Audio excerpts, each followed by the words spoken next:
बिस्मिल्लाहिर्रहमानिर्रहीम। अस्सलाम वालेकुम नाज़रीन, आप यूट्यूब चैनल देख रहे हैं। मैं इमरान ख़ान हूँ। सबसे पहले एक तस्वीर की बात कर लेते हैं। जनरल बाजवा की ये तस्वीर है। जनरल रिटायर बाजवा वो किसी गल्फ़ मुल्क के अंदर हैं और वहाँ पे वो अपने बेटे के साथ गालिबन खड़े हैं सड़क के ऊपर और सिग्नल के ऊपर इंतज़ार कर रहे हैं। रेड जो क्रॉसिंग होती है वहाँ पे ज़ेब्रा क्रॉसिंग, उस पर के सिग्नल खुलता है तो उसके बाद फिर वो सड़क क्रॉस करें। ये वो शख्सियत है जो जब पाकिस्तान के अंदर थे तो फिर स्याह और सफ़ेद के मालिक थे। मुल्क में बड़े बड़े लोगों की तकदीर के फ़ैसले इनकी मर्ज़ी से हो जाया करते थे। शहबाज शरीफ का इन्होंने वज़ीर-ए-आज़म बनाने के लिए इंटरव्यू लिया था। जावेद चौधरी के बकौल ये इमरान ख़ान को भी मिलने गए थे वज़ीर-ए-आज़म बनाने के लिए, और नवाज शरीफ भी अपने आप को निकालने के लिए इनको ज़िम्मेदार कहते थे। बाद में इमरान ख़ान साहब ने भी ख़ुद को निकालने के पीछे इनको ज़िम्मेदार कहा। 6 साल तक ये लगभग मुल्क के स्याह और सफ़ेद के मालिक थे। इनकी वजह से अभी भी पाकिस्तान के अंदर एक सहाफ़ी जो है वो कैद में है और वो बर्दाश्त कर रहा है कैदोबंद की सऊबतें। लेकिन आप ये देखिए किसी और मुल्क के अंदर ये बिल्कुल एक नॉर्मल आदमी की तरह है। पता क्यों? क्योंकि वो मुल्क नॉर्मल है, वहाँ की आवाम नॉर्मल है, वहाँ के कवानीन नॉर्मल हैं, वहाँ का निज़ाम नॉर्मल है। तो वहाँ पे ये नॉर्मल आदमी की तरह फिर सकते हैं। इनको कोई ख़तरा नहीं है, कोई प्रॉब्लम नहीं है। ये अपने बेटे के साथ निकले, सड़क के ऊपर घूम फिर रहे हैं और पैदल आने जाने में कोई कबाहत भी नहीं है, इनको बुरा भी नहीं लगता। लेकिन आप एक सवाल अपने आप से पूछिए कि क्या जनरल कमर जावेद बाजवा रिटायर पाकिस्तान की सड़कों के ऊपर अपने बच्चों के साथ या अपने जानने वालों के साथ ऐसे ही घूम फिर सकते हैं? नहीं ना। यहाँ घूम फिर क्यों नहीं सकते भाई? इस मुल्क के अंदर उन्होंने 6 साल तक एक बड़ी अहम ड्यूटी सर अंजाम दी है। यहाँ तो वो ज़्यादा महफूज होने चाहिए, यहाँ के लोगों को उनसे ज़्यादा प्यार करना चाहिए, यहाँ के लोगों को उनसे ज़्यादा मोहब्बत होनी चाहिए, यहाँ के निज़ाम में उनको ज़्यादा महफूज होना चाहिए। लेकिन ऐसा होता नहीं है। होता क्या है कि पाकिस्तान के अंदर इस मुल्क को चलाया इस तरीके से गया है कि इसके चलाने के अंदाज में लोग गैर महफूज हैं। यानी सियासतदान हैं तो वो गैर महफूज हैं, सेलिब्रिटीज़ हैं तो वो गैर महफूज हैं, सहाफ़ी हैं तो वो गैर महफूज हैं, इवन जो तहफ़्फ़ुज़ फ़राहम करने वाले लोग हैं वो भी गैर महफूज हैं। ये सवाल अपने आप से पाकिस्तान में हर ताकतवर शख्स को पूछना चाहिए। और इस इख्तिताम को देखते हुए, यानी मैं इख्तिताम इसलिए कह रहा हूँ कि अल्लाह ताला ज़िंदगी दे सबको, लेकिन जनरल बाजवा जिधर से गुज़रते थे वहाँ पे क्या आलम होता था ये सब जानते हैं। लेकिन आज वो खड़े हैं और गाड़ियों के गुज़रने का इंतज़ार कर रहे हैं कि गाड़ियाँ कब रुकेंगी और मैं गुज़रूँगा। कितना बड़ा फ़र्क है। इस फ़र्क को अगर हम समझ जाए ना तो हमारे बड़े मसाइल हल हो जाएंगे। ख्वाजा साद रफ़ीक ने एक बड़ी ज़बरदस्त बात की है। मुझे उनकी बहुत सारी बातों से इख्तलाफ होता है, लेकिन एक बड़ी शानदार बात की है ख्वाजा साद रफ़ीक ने, और मेरे ख़्याल में यही वो निशानदेही है जो इस मुल्क को ख़राबी की तरफ लेकर जाती है। और दुरुस्त निशानदेही की है उन्होंने, ख्वाजा साहब ने। उन्होंने कहा कि पाकिस्तान की जो चीचक ज़दा जमहूरियत है उसकी वजह क्या है?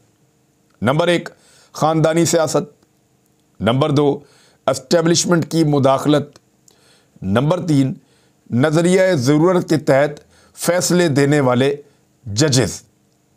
अभी एक जज ने फ़ैसला दिया था शहबाज शरीफ साहब को, उन्होंने उनका केस ख़त्म किया। ये जिस केस के अंदर डॉक्टर रिजवान जो हैं वो अचानक उनकी मौत हो गई, उसके बाद उसी केस के अंदर जो मुलाजमीन के अकाउंटों के अंदर पैसे थे, मकसूद चपड़ासी की भी अचानक जो है वो मौत हो गई उसी तरह। तो वो जो जज साहब ने फारिग किया था शहबाज शरीफ साहब को, उनको नवाज दिया है शहबाज शरीफ साहब ने उनकी रिटायरमेंट के फ़ौरन बाद, और उनको एक आला नौकरी से नवाजा गया है। अच्छे उनको जो है वो सहूलतें भी मिलेंगी। तो ये इस तरह के जो फ़ैसले हैं उनके बारे में शायद ख्वाजा साद रफ़ीक साहब कह रहे हैं। 3 चीज़ें हैं। नंबर 1 ख़ानदानी सियासत। उन्होंने कहा ख़ानदानी सियासत का सबसे बड़ा प्रॉब्लम ये है कि जो अच्छे सियासतदान हैं वो इस बात को समझ जाते हैं कि जनाब ये ख़ानदानी सियासत है, इन्हीं के ख़ानदानों को सब कुछ मिलेगा, हम तो इनके ग़ुलाम हैं, तो हमें कभी भी पार्टी की लीडरशिप नहीं मिल सकती, कोई बड़े ओहदे नहीं मिल सकते, या हम लीड नहीं कर सकते, ये इन्हीं के ख़ानदानों के पास सारा कुछ रहेगा।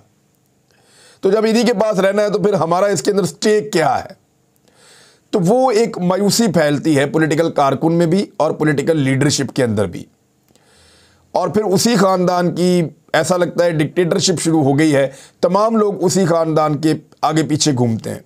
यानी पहले घूमते थे जुल्फ़िकार दी भुट्टो के आगे पीछे, फिर बेनज़ीर भुट्टो के आगे पीछे, फिर जरदारी और अब बिलावल। इसी तरह वहाँ पहले मियाँ शरीफ, नवाज शरीफ, मरीम नवाज़ और आने वाले वक्त में मरीम नवाज़ के बच्चे। तो ये जो छोटे बच्चे भी होते हैं उन ख़ानदानों के, वो बड़े मोतबर हो जाते हैं। तो ख़ानदानी सियासत में जो पॉलिटिकल वर्कर है वो, उसकी वजह ख़त्म हो जाती है कि वो अपने आप को बड़ा बनाए। उसे लगता है मैं जितना मर्ज़ी बड़ा बन जाऊँ, जितने मर्ज़ी उसूलों पे चलूँ, जितना मर्ज़ी ईमानदार रहूँ, जितना मर्ज़ी अच्छा काम करूँ, यही ख़ानदान सारा कुछ ले जाएंगे। तो फिर वो मुकाबले में आने के लिए वो गलत काम, सही काम, वो सब कुछ करते हैं। नंबर एक चीज़ तो ये है। नंबर दो, एस्टेब्लिशमेंट की मुदाखलत। पाकिस्तान की एस्टेब्लिशमेंट, चाहे वो मिलिट्री और सिविल एस्टेब्लिशमेंट सारे मिला के आप इकट्ठे भी कर लें, तो वो हमेशा से एक मुदाखलत करते हैं। उन्हें लगता है कि पाकिस्तान के सियासतदान ठीक फ़ैसले नहीं करते और वो फ़ैसले अपने हाथ में ले लेते हैं। हर 2-3 साल के बाद बंद कमरों के अंदर फ़ैसला कर लेते हैं, इसको निकालो, इसको लेकर आओ, इसको चेक करते हैं, उसको हटाते हैं। फिर जब उनके पास ये ताकत आ जाती है एस्टेब्लिशमेंट के पास, जब उन्हें ये समझ आ गई कि हुकूमतें हम गिरा भी सकते हैं और बना भी सकते हैं, तो उनके इंटरेस्ट बढ़ गए। क्योंकि ताकत के साथ साथ फिर तकब्बुर भी आ जाता है और फिर ताकत का गलत इस्तेमाल भी शुरू हो जाता है। तो जब उन्हें समझ आई कि वो हुकूमत गिरा भी सकते हैं और बना भी सकते हैं, इतनी बड़ी ताकत उन्होंने हासिल कर ली है और वो ये चीज़ें कर गुजरते हैं, तो फिर वो मुतालबात भी कर देते हैं बाज़ औक़ात तो दुरुस्त नहीं होते। तो जब भी उनका मुतालबा नहीं माना जाता या उनकी बातें नहीं मानी जाती, तो मुल्क के हालात उनको मोड़ दिया जाता है। तो एस्टेब्लिशमेंट की जो मुदाखलत है, इन्होंने पॉलिटिकल पार्टीज़ बनाई, पॉलिटिकल पार्टीज़ तोड़ी, इन्होंने मजहबी सियासी जमातें बनाई, जनूनी पैदा किए, फिर उनको काबू करने के लिए उन पे ऑपरेशंस किए। तो इस किस्म की जब चीज़ें एस्टेब्लिशमेंट करती है तो पाकिस्तान में एक बड़ा सीरियस इशू है जो ख्वाजा साद रफ़ीक साहब ने उठाया। तीसरा, उन्होंने कहा नज़रिया ज़रूरत के तहत फ़ैसले देने वाले जजेज़। देखें, यहाँ तो टेलीफोनों के ऊपर भी शहबाज शरीफ साहब ये कहकर जज साहब से फ़ैसला ले लेते हैं कि जनाब नवाज शरीफ साहब ने कहा, बड़े भाईजान कह रहे हैं आप ये फ़ैसला कर दें, और ये होता रहा, हमने देखा माजी में। यहाँ जज को लेकर जाते हैं मदीना मुनव्वरा और वहाँ पे बैठ के हुसैन नवाज़ कहते हैं कि फ़ैसला हमारे हक़ में कर दो, वहाँ पे जाके डीलें करते हैं। तो इस तरीके से बहुत सारे ऐसे मिसालें मौजूद हैं और पॉलिटिकल पार्टीज़ भी करती हैं, लेकिन नून लीग ने हमेशा ये काम बहुत खुला कर किया है और उसी जमात के अंदर से ख्वाजा साद रफ़ीक साहब आवाज़ उठा रहे हैं। ये बड़ी खुशाइंद बात है। मैं उम्मीद करता हूँ कि बाकी पॉलिटिकल पार्टीज़ भी ऐसे ही उसी जमात के अंदर से आवाज़ उठाएंगी। फिर मिफ्ता इस्माइल साहब ने भी इससे मिलता जुलता एक स्टेटमेंट दिया और वो भी बड़ा इम्पॉर्टेंट है। उन्होंने यानी बात उन्होंने अपने उस दायरे के अंदर रहते हुए की है। उन्होंने कहा कि हमारी गवर्नेंस बदतरीन है, मुल्क के बेहतर मुस्तकबिल के लिए सोचना पड़ेगा। पाकिस्तान सब्सिडीज़ दे रहा है, सब्सिडीज़ देता है क्योंकि गरीब मुल्क है, अवाम बहुत गरीब हैं, तो उनको सब्सिडीज़ देनी पड़ती हैं। अमीरों से इतना टैक्स लिया नहीं जाता इस मुल्क में, टैक्स रिफॉर्म्स कभी की नहीं जा सकी इस मुल्क के अंदर। जो कमाते हैं वो कभी हिसाब किताब देते नहीं और हिसाब किताब रखना नहीं चाहते। तो इस सूरत हाल के अंदर मुल्क नहीं चला करते, मुल्क डिफ़ॉल्ट कर जाते हैं खुदा न खास्ता। तो इसमें मिफ्ता इस्माइल साहब ने कुछ अच्छी तजावीज़ दी हैं और मिफ्ता इस्माइल साहब इसहाक डार से तो बहुत बेहतर थे मेरे ख्याल में।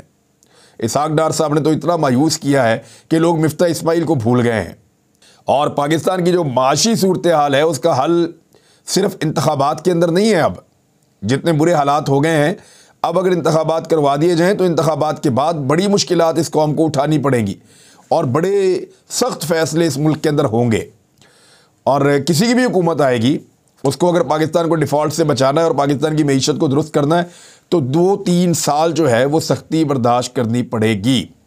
इमरान खान साहब ने जो निगरान हुकूमत के लिए पंजाब की परवेज़ इलाही साहब से मुशावरत की है, वो 3 नाम परवेज़ इलाही साहब सामने लेकर आए हैं। ये 3 लोग कौन हैं, मैं इनके बारे में आपको बता देता हूँ। इनमें पहला नाम जो है वो अहमद नवाज सखेरा साहब का है, अहमद नवाज सखेरा। दूसरा नाम नसीर खान साहब हैं और तीसरा नाम साबिक चीफ सेक्रेटरी पंजाब नासिर सईद खोसा साहब का है। अहमद नवाज सखेरा साहब जो हैं वो काबीना डिवीज़न के सेक्रेटरी हैं। उन्होंने सिविल सर्विस 1985 में ज्वाइन की थी और 2020 को कैबिनेट सेक्रेटरी भी मुकर्रर हुए। उससे पहले वो कामर्स में, टेक्सटाइल में, इत्तलाआत में, बोर्ड ऑफ इन्वेस्टमेंट में और प्राइवेटाइजेशन में बतौर वफाकी सेक्रेटरी खिदमात सर अंजाम दे चुके हैं।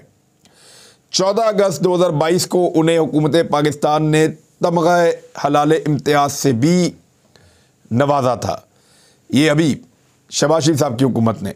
तो मेरे ख्याल में इस नाम के ऊपर एतराज़ नहीं होना चाहिए। ये बड़ा ठीक नाम दिया है कि शहबाज शरीफ साहब की अपनी हुकूमत ने उनको तमगा इम्तियाज़ से नवाजा है 14 अगस्त 2022 को, और नाम इमरान खान साहब दे रहे हैं, तो ये एक न्यूट्रल और बेहतर नाम हो सकता है। मोहम्मद नसीर खान का ताल्लुक़ पंजाब के ज़िले नारोवाल से है और वो 2004 में साबिक वज़ीर आज़म चौधरी शुजात हुसैन की काबीना में वफाकी वज़ीर सेहत के ओहदे के ऊपर रह चुके हैं। अब ये क्योंकि चौधरी जो हैं वो पार्टनर हैं पाकिस्तान तहरीक इंसाफ के, तो मुझे ऐसा लगता है कि ये नाम चौधरी की जानिब से आया है, नारोवाल से ये नाम है, और ये पहले वज़ीर सेहत के ओहदे पर भी रह चुके हैं, मोहम्मद नसीर खान। तीसरा नाम जो है वो नासिर सईद खान खोसा, साबिक chief justice supreme court of Pakistan Asif Saeed Khan Khosa के छोटे भाई हैं और ब्यूरोक्रेट हैं। इससे कबल 2018 में इमरान खान साहब ने नासिर सईद खोसा का नाम पंजाब के निगरान वज़ीर आला के लिए पेश किया था, जिसे मुस्लिम लीग नवाज़ ने इत्तफाक किया था। लेकिन उसके बाद जब इत्तफाक हुआ तो इमरान खान साहब ने नासिर सईद खोसा साहब का नाम वापस ले लिया था। नासिर सईद खोसा सूबा पंजाब और बलूचिस्तान के चीफ सेक्रेटरी और वज़ीर आज़म के प्रिंसिपल सेक्रेटरी के ओहदों पर भी रह चुके हैं, यानी नवाज शरीफ के प्रिंसिपल सेक्रेटरी रह चुके हैं नासिर सईद खोसा साहब। और शहबाज शरीफ साहब के दौरे हुकूमत में गालबन ये उन्हीं के दौर में ये चीफ सेक्रेटरी पंजाब भी रह चुके हैं। तो ये भी एक ऐसा नाम है जिसके ऊपर PMLN हाँ कह सकती है। तो बड़े अच्छे नाम दिए गए हैं और ऐसे नाम दिए गए हैं जिस पे PMLN को ये शक नहीं होना चाहिए कि न्यूट्रल नहीं है। दूसरी जानिब सिंध के अंदर पीपल्स पार्टी ने मैदान मार लिया है इंटीरियर सिंध में दोबारा से। अगर आप सिंध में जाएँ, वहाँ के हालात देखें तो आप कानों को हाथ लगाते हैं, तरक्याती मंसूबे देखें तो आप परेशान हो जाते हैं, लोगों की हालत देखें तो आप परेशान हो जाते हैं। लेकिन जो हमने मनादिर देखे सुबह से अब तक, जिस तरीके से धांधली हुई, यानी 21-22 वोट पड़े हैं पूरी कॉपी में से निकले हैं और 300 वोट डब्बे में से निकले हैं। यानी ऐसे कॉपी होती है पूरी की पूरी जिसके अंदर वो वोट होते हैं, वहाँ से फाड़ के डालते हैं। तो उधर से 22-23 निकले और डब्बे में से 300 निकल आए, 250 निकल आए। तो ये पहले से डब्बे ऐसा लगता है भरे हुए थे। पीपल्स पार्टी ने बहुत फ़ायदा उठाया MQM के ना होने का और कराची के दूर दराज इलाकों में भी बड़ी टका कर धांधली की है, और इंटीरियर सिंध के अंदर तो उनका मुकाबला करने के लिए कोई सामने आया ही नहीं। मेरे ख्याल में पाकिस्तान तहरीक इंसाफ मुकाबला कर सकती थी, मुझे ऐसा लगता था, लेकिन तहरीक इंसाफ ने ग्राउंड के ऊपर काम नहीं किया और वो चैलेंज नहीं कर पाए पाकिस्तान पीपल्स पार्टी को। बहरहाल पीपल्स पार्टी ने वहाँ पे ऐसा झुड़लू फेरा है कि इंटीरियर के अंदर वो दोबारा कामयाब हो गए हैं। तो हमारे जो सिंध के बहन भाई हैं उनको मज़ीद अभी पाकिस्तान पीपल्स पार्टी के साथ काम करना पड़ेगा, और सिंध की हुकूमत होने का जो सही फ़ायदा कोई उठा सकता है तो वो पाकिस्तान पीपल्स पार्टी ने उठाया है इन इंतखाबात में। हाँ, जब निगरान हुकूमतें बन जाती हैं और न्यूट्रल निगरान हुकूमतें बनती हैं तो उसके अंदर फिर मुमकिन है कि हालात कुछ थोड़े से मुख्तलिफ हों, एडमिनिस्ट्रेशन का कंट्रोल पूरी तरह से मौजूद ना हो जरदारी साहब के पास, तो फिर जनरल इलेक्शन में हो सकता है सूरत हाल मुख्तलिफ हो जाए, और होनी भी चाहिए। यानी दूसरी पॉलिटिकल पार्टीज और ऑप्शन सामने आनी चाहिए और उनको भी वोट पड़ना चाहिए। लोगों को चाहिए कि वो आजमाए, अगर उनके हालात नहीं बदल रहे पिछले 15-20 साल से, तो वो हालात बदल लें, अपने पार्टी बदल के देख लें। तो इसी तरह जो है वो अब सिंध के अंदर तो सूरत हाल ये है, लेकिन कराची के अंदर जमात इस्लामी सबसे आगे जा रही थी। अब जब मैं वीलॉग रिकॉर्ड कर रहा हूँ रात के आखिरी पहर में, तो अब तक की इतला के मुताबिक तो वो सबसे आगे जा रहे थे, लेकिन नताइज रुकना शुरू हो गए। और हाफिज़ नईम ने, जो नईमुर रहमान साहब हैं, जो जमात इस्लामी की जानिब से उम्मीदवार हैं मेयर के, उन्होंने बल्दियाती इंतखाबाई नताइज को देने के लिए 1 घंटे की मोहलत दी थी, रात गए, लेकिन अभी तक मुकम्मल नहीं हुए। जब मैं ये वीलॉग रिकॉर्ड कर रहा हूँ तो उन्होंने कहा घेराव भी करेंगे और धरना भी करेंगे। उन्होंने इसकी धमकी दी है। उन्होंने कहा इंतखाबी नताइज वक्त पर ना दिए तो पोलिंग स्टेशनों का घेराव करेंगे और धरने देंगे। कराची में उन्होंने प्रेस कॉन्फ्रेंस की और उन्होंने कहा कि बल्दियाती इंतखाबात में जमात इस्लामी को भरपूर सपोर्ट पर शुक्रिया अदा करते हुए हमारी रीढ़ की हड्डी हमारे कारकुन हैं जिन्होंने नए दौर का आगाज़ कर दिया है। वैसे इस वक्त जो है वो अगर सिचुएशन आप देखें तो ऐसा ही लगता है कि ज़्यादा इम्कानात ये हैं कि जमात इस्लामी का मेयर होगा, और अगर वो ज़्यादा अक्सरियत ना ले पाए तो वो पाकिस्तान तहरीक इंसाफ के साथ इत्तेहाद भी कर सकते हैं। लेकिन जो धांधली कराची के अंदर भी रिपोर्ट हुई है, जिस तरह की वीडियोज़ हमने देखी हैं, जिस तरह के मनाजिर हमने देखे हैं, अगर जनरल इलेक्शन में भी यही होना है तो फिर तो ये हालात बहुत ख़राब हो जाएंगे पाकिस्तान में। और जनरल इलेक्शन में वैसे भी निगरान हुकूमतें होती हैं, तो सूबाई हुकूमतें अपनी ताकत इस्तेमाल नहीं कर सकती। यहाँ बल्दियाती इंतखाबात में फिर भी ताकत इस्तेमाल हो जाती है, और बल्दियाती इंतखाबात में बाद औक़ात मैं पहले भी ये कह चुका हूँ कि लोगों का रुझान उसी जमात की तरफ होता है जिसकी हुकूमत होती है उस सूबे में या उस जगह पे। बहरहाल अब तक के लिए इतना ही। अपना ख्याल रखिएगा, जब रिज़ल्ट पूरे आते हैं तो आपके साथ शेयर करते हैं। अपने इस चैनल का भी ख्याल रखिएगा। अल्लाह हाफ़िज़।